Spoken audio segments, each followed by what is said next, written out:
아멘. 사도 바울은 골로새 교인들의 소식을 듣고 하나님께 감사 기도를 드립니다. 주를 향한 그들의 신앙 때문에 감사하고 또 성도들을 향한 그들의 사랑 때문에 또 감사했습니다. 그리고 그들의 믿음과 사랑이 하늘에 쌓아둔 소망에 근거했기에 더욱 감사를 드렸습니다. 그런데 이제 오늘 본문에서 그 소망이 복음 진리의 말씀을 듣는 순간 그 사람의 마음속에 자리 잡은 소망임을 기억하고 감사하고 있습니다. 바울은 지금 그들이 복음의 말씀을 들었다는 사실로 말미암아 감격하고 있는 것입니다.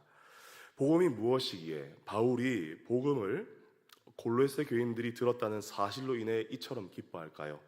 복음이 무엇이기에 이처럼 감격하며 감사할까요? 오늘 본문은 복음이 무엇이며 어떤 역사를 이루는지 우리에게 설명해 줍니다. 6절을 보시면 이 복음이 이미 너희에게 이르매라고 시작합니다. 복음을 마치 용맹하게 진격하는 군대처럼 묘사하고 있습니다. 복음은 그 자체가 능력이 있는 생명체입니다. 복음은 막힘없이 거침없이 당당히 진격하는 그런 군대와 같은 것이죠. 데살로니가 후서 3장 1절에서 2절에서는 복음을 이렇게 묘사합니다. 그토록 형제들아 너희는 우리를 위하여 기도하기를 주의 말씀이 너희 가운데서와 같이 퍼져나가 영광스럽게 되고 또한 우리를 부당하고 악한 사람들에게서 건지시옵소서 하라. 바울은 데살로니가에서 경험한 이 복음의 역사가 얼마나 놀라웠는지 두고두고 생각할 때마다 감격하고 감사했습니다. 그것을 바울은 말씀의 다름질이다 그렇게 묘사했죠. 복음이 조용히 스며드는 곳도 있습니다. 그렇게 어떤 곳에서는 천천히 걷듯이 그렇게 복음이 전해질 수도 있습니다. 그리고 어떤 곳에서는 데살로니가 교회처럼 이렇게 다름질하듯이 급하고 강하게 전해지기도 합니다. 그 복음 자체가 큰 위력을 가지고 다가간다라는 것입니다. 이 능력의 복음이 골로새에 입성했습니다. 골로새 교인들이 이 복음을 들었고 그들의 심령을 복음이 점령했습니다. 그들이 들은 기쁜 소식으로 그들의 삶이 놀랍도록 변화되었죠. 복음은 그 소식을 듣고 깨닫는 모든 사람들의 삶을 변화시킵니다. 그냥 듣고 마는 게 아니라 듣고 깨닫는 순간에, 듣기만 하면 안 되죠. 깨닫는 순간에 그 사람을 완전히 바꿔놓습니다. 어둠 속에 있던 사람에게는 빛을 주고 또 절망에 처한 사람에게는 하늘 소망을 줍니다. 세상이 알 수 없는 그 하늘 평강, 그것을 주는 것이죠. 사랑하는 성도 여러분, 우리가 왜 열심히 이 사람들에게 복음을 전해야 됩니까? 복음을 듣고 깨달은 자들이 새로워지기 때문입니다. 생각이 바뀝니다. 마음이 달라집니다. 사람이 자라게 됩니다. 그러니 주위에 예수 믿지 않는 사람들이 있다면 그 사람들에게 힘써 복음을 전하십시오. 그들에게 복음을 들을 기회를 주십시오. 복음의 진리를 듣고 깨달으면 그 사람이 변합니다. 권위적이고 대화가 되지 않는 그런 남편이 사랑이 넘치고 귀를 기울인 그런 따뜻한 가장으로 바뀝니다. 자기 주장이 심한 아내가 남편 말에 귀를 기울이는 사람으로 변화됩니다. 반항하는 자녀가 순종적인 자녀가 되고요. 부부관계가 달라지고 그 가족 간의 화목이 찾아오고 이웃과 더불어서 사는 그 하나님의 마음을 복음이 터득하게 만들어갑니다. 남녀노소 할 것 없이 모든 이들이 예수님을 알면 예수님을 닮아갑니다. 그래서 누구든지 하나님의 말씀을 듣는 일은 우리가 복음을 전한 대상이든 그리고 우리 자신이든 너무나도 중요합니다. 들을 수 있는 기회는 많잖아요. 주일 예배, 오후 예배, 수요 기도회, 그리고 새벽 기도회까지. 여러분 그 기회를 놓치지 마시기 바랍니다. 언제 하나님이 사람의 마음을 만지실지 그것을 우리는 알지 못합니다. 하지만 분명한 것은 성령 하나님이 말씀으로, 이 복음으로 우리의 마음을 기경하신다는 사실입니다. 그러니 부지런히 복음을 듣고 알고 묵상하면서 그리스도를 알아가십시오. 복음이 여러분들의 삶을 그리고 복음 전한 자의 삶을 변화시킬 것입니다. 그리고 다음으로 이제 바울은 골로새에 미친 복음의 위력이 온 천하에 열매를 맺고 있다 그렇게 이야기하고 있습니다. 골로새에 침투한 이단들은 자기들을 따르는 그 사람들만 하나님의 오묘한 진리를 깨닫는다, 구원받는다 그렇게 가르쳤습니다. 그 진리를 소수의 사람들에게만 한정시킨 것이죠. 그러나 진정한 복음은 정말 온 천하에 역사하는 하나님의 능력이다라고 선포하고 있습니다. 진리의 말씀은요, 그 영향력이 온 세계에 미치고 남녀노소, 빈부귀천 모두에게 기쁜 소식이 됩니다. 사실 초대교회의 이 복음의 급속한 성장은 역사가들도 굉장히 놀라는 부분입니다. 복음은 골로새뿐만 아니라 그 당시에 온 세계로 빠르게 퍼져나갔습니다. 초대교회 사도들의 사역 말기에는 그 수가 약 거의 50만에 가까운 숫자였다고 그렇게 추정하고 있습니다. 그것처럼 지금도 복음은 한 지역에, 한 장소에 머무르지 않습니다. 매이지 않습니다. 온 세계에 영향력을 미치는 능력의 복음인 것입니다. 복음은 시작부터 세계적인 메시지입니다. 보라, 내가 온 백성에게 미칠 큰 기쁨의 좋은 소식을 너희에게 전하노라. 천사의 소식입니다. 지극히 높은 곳에서는 하나님께 영광이요, 땅에서는 하나님이 기뻐하신 사람들 중에 평화로다. 천군의 찬양입니다. 하늘과 땅 모든 인생에게 미치는 기쁜 소식입니다. 여러분, 그래서 주님의 전도 명령도 세계적인 것입니다. 너희는 가서 모든 족속으로 제자를 삼아라. 복음은 세계 역사의 물줄기를 바꾸어가고 있습니다. 복음은 세상의 모든 나라들을 하나님의 나라로 바꾸어가고 있는 줄 믿으시기 바랍니다. 그렇다면 여러분, 이 능력의 복음, 변화시키는 이 능력의 복음은 그 주제가 무엇일까요? 본문 6절은 복음을 들은 것과 또 하나님의 은혜를 깨달은 것을 평행하게 그렇게 서술하고 있습니다. 그것은 복음의 주제가 은혜이기 때문이죠.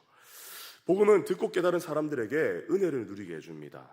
이단들의 가르침은 어떻습니까? 율법적으로 사람을 속박하고 인간적으로 억압합니다. 율법주의의 표어를 쉽게 이렇게 말을 많이 하죠. 붙잡지도 말고 맛보지도 말고 만지지도 말아라. 이것은 해야 되고 이것은 하지 말아야 되고 그래야 신으로부터 인정받을 수 있고 사랑받을 수 있다라고 그들은 이야기하고 있습니다. 그러나 하나님의 복음은 그렇지 않죠. 하나님의 복음은 사람을 자유하게 합니다. 복음은 하나님이 조건 없는 은혜와 사랑으로 인간을 먼저 찾아오셨다는 소식입니다. 죄인이었는데, 사랑받을 수 없는 존재였는데, 이 자격 없는 자였는데, 이 어둠의 결박 아래 있는 인생을 그 아들의 나라에, 그 사랑의 나라로 구출해내신 소식인 것입니다. 이 복음의 진수를 골로새서는 그리스도와 함께라는 단어로 요약하고 있습니다. 하나님께서 이미 모든 사역을 그리스도와 함께 다 이루어 놓으셨다는 이야기입니다. 너희 옛사람은 그리스도와 함께 십자가에서 죽었다. 너희는 그리스도와 함께 장사 지냈다. 너희는 그리스도와 함께 다시 일으키심을 받았다. 너희는 그리스도와 함께 하나님의 영광의 보좌 우편에 앉았다. 그리고 우리는 장차 그리스도와 함께 영광 중에 오게 될 것이다. 내가 내 성품과 선행으로 구원을 취하는 것이 아닙니다. 오직 그리스도께서 행하신 십자가와 부활의 은혜로 구원을 거저받는 것이죠. 하나님의 호의로 베풀어 받는 것입니다. 그리스도와 함께 말입니다. 그래서 복음은 하나님께서 우리에게 무엇을 요구하시는 소식이 아니에요. 할 수 없는, 우리로는 할 수 없는 그 엄청난 일을 요구받고 절망하고 무너지는 그런 소식이 아닙니다. 복음은 이미 하나님께서 우리를 위해서 무엇을 하셨나에 관한 소식입니다. 하나님께서 우리가 이미 죄인 되었을 때에 그때에 우리를 사랑하셔서 그 아들을 보내심으로 우리를 구원하셨다는 소식이죠. 그래서 복음은 여러분이 구원을 받기 위해서 무언가를 행하기를 요구하지 않습니다. 복음은 그저 여러분에게 주신 그 놀라운 하나님의 선물 그리스도를 말해줄 뿐입니다. 그리고 그를 믿으라 말하는 것이죠. 골로새서에서 특히 그래서 하나님께서 그리스도 안에서 이미 성취하신 구속사역을, 이 성취하신 구속사역을 계속해서 강조한 이유가 그것입니다. 왜냐하면 골로새에 침투한 이단들이 너희가 신령해지려면 계속 뭘 알아야 된다, 너희가 신령해지려면 계속 무언가를 해야 된다, 그렇게 강박감으로 교인들을 미혹했기 때문이죠. 얼검했던 것입니다. 가스라이팅이죠. 그러나 복음은 이런 강박감의 반대편에 서 있습니다. 하나님께서 이미 그리스도 안에 다 이루어 놓으셨다라는 것입니다. 사람이 할 수 없고 율법으로는 할 수 없는 것을 하나님이 하셨다라는 그 하나님의 은혜가 복음의 핵심입니다. 그러므로 복음은 값없는 구원이요 자격 없는 자에게 베푸시는 너무나도 감사한 호의입니다. 죄인을 아들의 피로 용서하시는 이 하나님의 사랑에 관한 소식인 것입니다. 원수된 자를 그 사랑하는 아들 안에서 받아주시는 이 놀라운 하나님의 은혜에 관한 소식을 받으십시오. 이 은혜의 하나님을 우리는 복음을 들을 때마다 날마다 만나게 됩니다. 하나님이 인간이 되셔서 내 삶 가운데 찾아오셨구나. 그가 나를 만나 주셨구나. 그가 나를 위하여 십자가를 지시고 십자가 위에 죽으시고 다시 부활하셔서 나의 구원자가 되셨구나. 그렇게 하나님을 만나며 놀라며 감격하고 기뻐하게 되는 것입니다. 기뻐서 선행하고 기뻐서 예배하고 기뻐서 하나님을 위해서 그 영광만을 쫓으며 살게 되는 것이죠. 사랑하는 성도 여러분, 그런 의미에서 우리는 매일 복음을 듣고 있습니까? 어떻습니까? 은혜의 복음을 날마다 듣고 감격하면서 자유함을 맛보십시오. 복음은 우리를 감사하게 하고 찬양하게 만드는 하나님의 능력인 줄 믿으시기 바랍니다. 전혀 가능성이 없는 자에게 베푸시는 하나님의 호의, 은혜를 한번 누려보십시오. 그러면 우리 입에서 우리가 드렸던 찬송가처럼 찬양이 터져 나올 것입니다. 만입이 내게 있으면 그 입을 다 가지고 내 구주 주신 은총을 늘 찬송하겠네. 찬송하겠네. 여러분, 이 참복음의 특징이 또 무엇입니까? 그것은 이 참복음은요, 듣는 자에게 열매를 맺게 한다는 데 있습니다. 열매를 맺고 자라게 하는 데 있습니다. 6절 후반부를 한번 보십시오. 제가 읽어드리겠습니다. 참으로 하나님의 은혜를 깨달은 날부터 너희 중에서와 같이 또한 온 천하에서도 열매를 맺어 자라는도다. 여기서 열매를 맺고 자란다라는 이 표현이 무슨 뜻입니까? 이를 열매를 맺고 가지를 계속해서 뻗어나간다라고 고쳐 읽으시면 좋겠습니다. 1년 초는 여러분들 1년만 자라고 이제 열매 맺으면은 이제 뿌리가 썩어버리는 이런 1년 초들이 있습니다. 1년 초는 자라서 열매를 맺습니다. 그러나 열매를 맺습니다. 그러고 나서 끝이죠. 그러나 다년초는 어떻습니까? 다년초들은 열매를 맺고 나면 새봄에 또 가지를 다시 뻗습니다. 새로 뻗은 가지에서 또 열매가 다시금 또 맺히는 것입니다. 열매를 맺는다는 것은요, 1차적으로 우리 삶에서 이 성품과 선행의 열매를 맺는 것, 이것을 의미하죠. 그리고 동시에 선교적으로 전도의 열매인 회심자를 의미합니다. 나를 통해서 복음을 전해 듣고 깨달아 같이 하나님의 가족이 되는 이 역사, 이걸 말을 하죠. 복음은 그 생명의 근원 되신 하나님으로부터 왔기 때문에, 근원이 하나님이시기 때문에 풍성한 열매를 보장합니다. 내가 잘나서 열매를 보장하는 게 아니에요. 내가 착해서 열매를 보장하는 게 아닙니다. 그 열매는 그 복음의 시작이, 그 생명의 시작이 하나님이시기 때문에 그 열매가 보장되는 것입니다. 하나님의 말씀은 살았고 열매를 맺는 그 능력을 가지고 있습니다. 믿는 자 속에 있는 그 복음의 능력은요, 그 사람을 변화시켜버립니다. 하나님께 아무 관심 없이 사는 사람을 하나님께 완전히 매료시켜버려서 자신의 모든 것을 던져도 하나님 앞에서는 아깝지 않다고 말하는 바로 그 한 사람을 빚어내는 그 능력이 있는 것입니다. 여러분, 예수 믿고 변화된 사람들의 이야기를 한번 들어보십시오. 복음을 듣고 새로워진 사람들의 간증이 있는 책들을 읽어보십시오. 제가 추천드리는 책은, 제가 읽고 참 감명 깊었던 사람들의 간증은요, C.S. 루이스, 또 존 버년, 이런 사람들의 회심기를 한번 읽어보십시오. 특히 존 버년은 4년 동안 회심하거든요. 하나님의 놀라운 이 은혜가 없으면 이 정말 죄악으로 가득 찬 내가 구원받을 수가 없겠다, 이 생각으로 4년을 살았습니다. 근데 내가 부끄러운 내 모습 보니까 정말 나 이런 나이가 정말 그리스도 안에서 구원받을 수 있을까? 이걸 치열하게 고민해요. 그런데 그가 어떻게 됩니까? 결국 그리스도 안에서 이 놀라운 은혜와 감격 가운데 휩싸이게 되는 것입니다. 여러분, 그런 믿음의 명장들의 회심기를 여러분들 하나씩 다 읽어보십시오. 복음이 어떻게 사람을 변화시키는지 그럼 여러분들이 더욱 알게 될 것입니다. 말씀드렸던 존 버년도 내가 왜 4년 동안 이런 깊은 고통 속에서 회심했는가, 이걸 몰랐는데 그가 언제 알았는지 아십니까? 그가 강단에 서서 복음을 전할 때였다고 합니다. 복음을 서서 전하는데 이 깊은 곳에서부터, 이 중심에서부터 뜨거운 불길한 것들이 일어나서 내 입을 통해서 선포되어질 때, 내가 그 죄로 인해 당했던 그 심각한, 그 아팠던 고통들이 바로 이 하나님의 강력이 되어서 선포되어지게 하셨구나, 그걸 깨달았다 하더라고요. 여러분들, 이 복음을 듣고 새로워진 사람들의 능력, 그 복음의 강력이 이러한 것입니다. 여러분, 죄악의 욕망을 따라서 그렇게 살아가는 사람을 거룩한 소망을 따라서, 그 하나님의 복음의 영광을 따라서 살게 만드는 것이 복음입니다. 복음은 사랑과 희락과 화평과 오래 참음과 자비와 양선과 충성과 온유와 절제의 그 한 가지 성령의 열매를 맺게 합니다. 또한 복음은 개인의 삶을 이렇게 변화시킬 뿐만 아니라 사회 또한 개혁시킵니다. 그것을 믿으십시오. 잔인하고 이기적인 사회를 서서히 그러나 확실하게 변해가게 만들어버립니다. 복음으로 인해 시작되는 개인의 그 삶의 변화의 열매는요, 그 개인에게서 멈추지 않고 사회 전체에 확실하게 영향을 맺어가는 것입니다. 미치는 것입니다. 가루 서말 속에 들어있는 누룩과 같이 전체를 부풀게 하는 그 능력을 복음은 가지고 있습니다.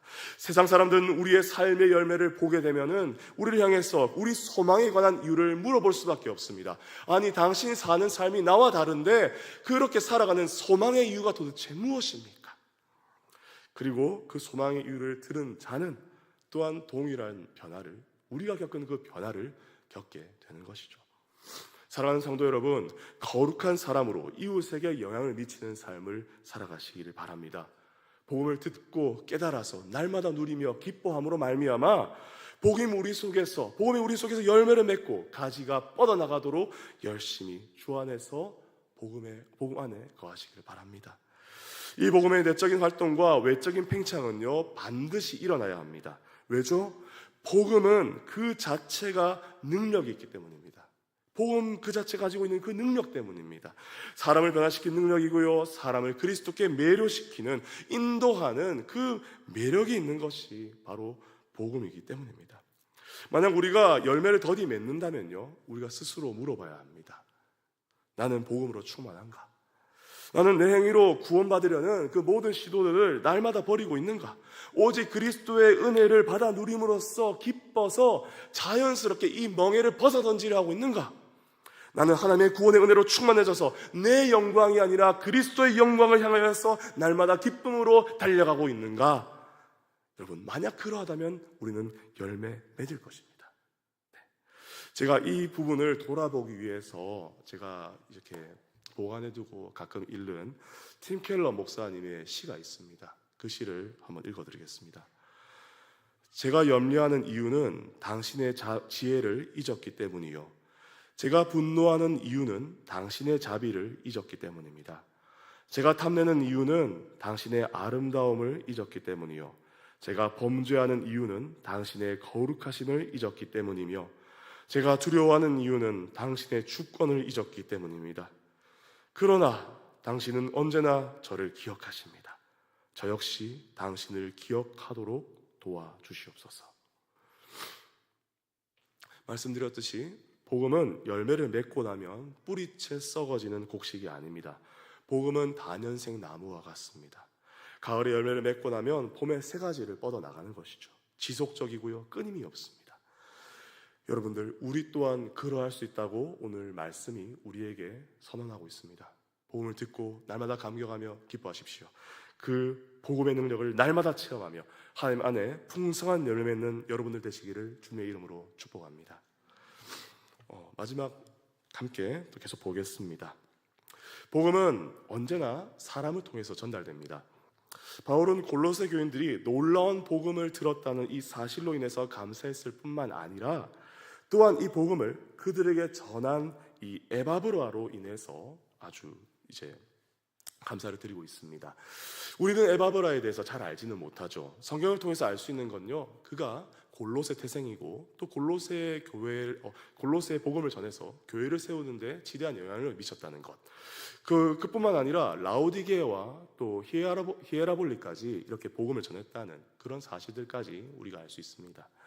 그러나 본문은 복음을 전한 에바브로가 어떤 사람이었는가, 이것을, 그 사람의 됨됨이를 본문에서 밝혀줍니다. 먼저 함께 종된 사랑하는 자다라고 그를 부르고 있습니다. 참 사랑이 넘치는 그런 호칭이죠. 바울과 마찬가지로 에바브라도 이 예수 그리스도께 메인 종이었습니다. 바울은 그를 중요한 동력자로 여기고 있죠. 여러분들, 누구든지 신실한 그리스도인은 이렇게 그리스도께 종된 삶을 사는 사람입니다. 그리스도인이 주님께 매인 사람이라면 사역자는 말할 것도 없습니다.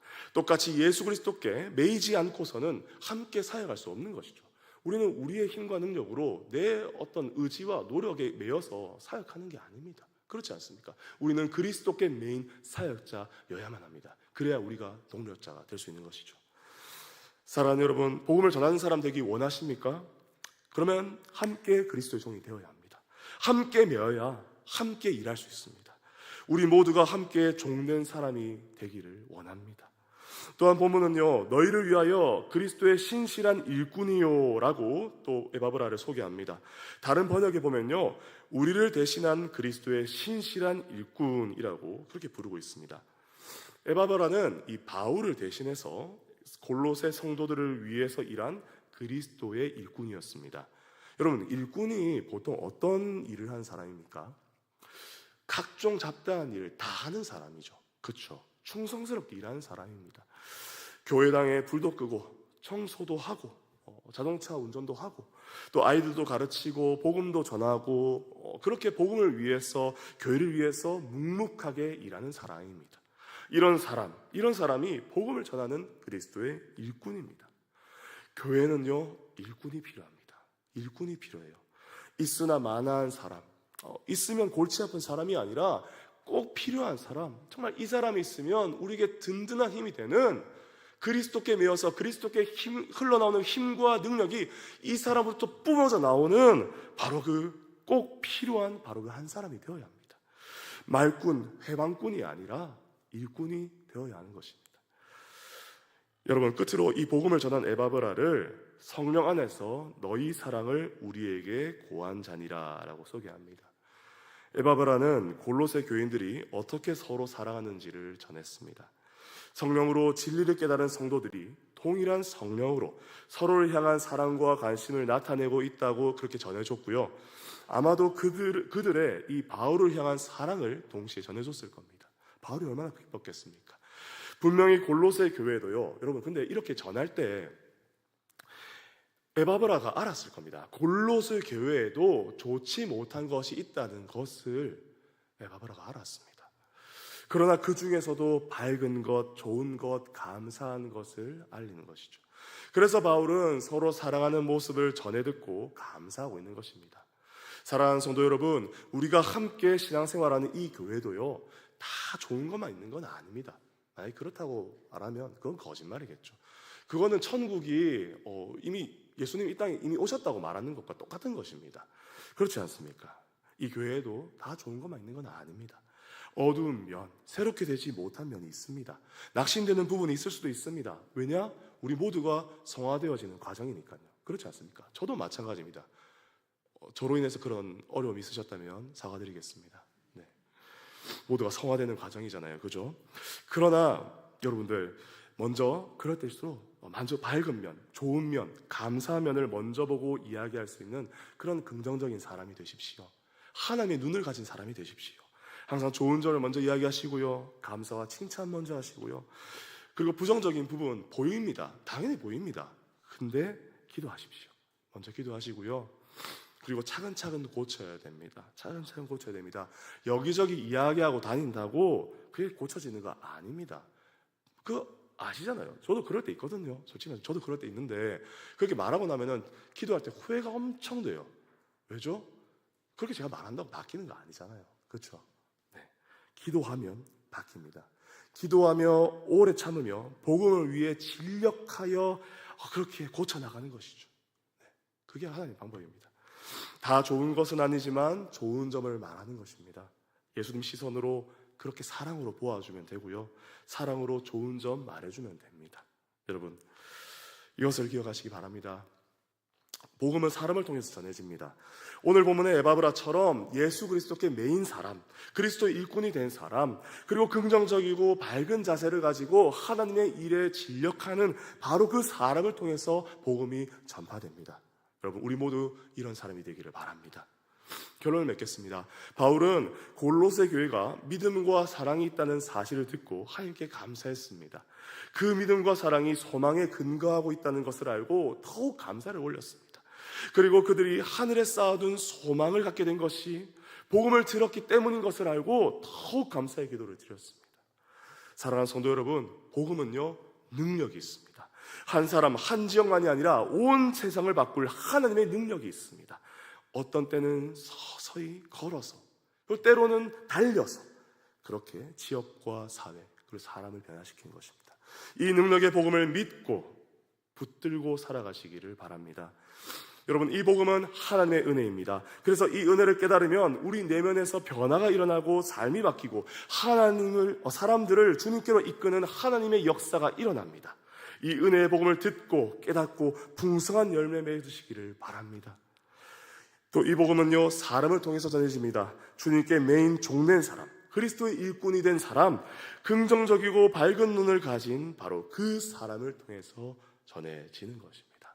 여러분, 지금 들으신 이 말씀, 오늘 말씀을 통해 골로새를 바꾸고 세상을 바꾼 복음이 우리와 우리 가정과 이 지역을 변화시켜 주시도록 기도하고, 또 우리가 그 복음의 일꾼 되어 살아가는, 그 사람으로 살겠노라고 결단하고 기쁨으로 노래하는 그런 시간이 되기를 원합니다.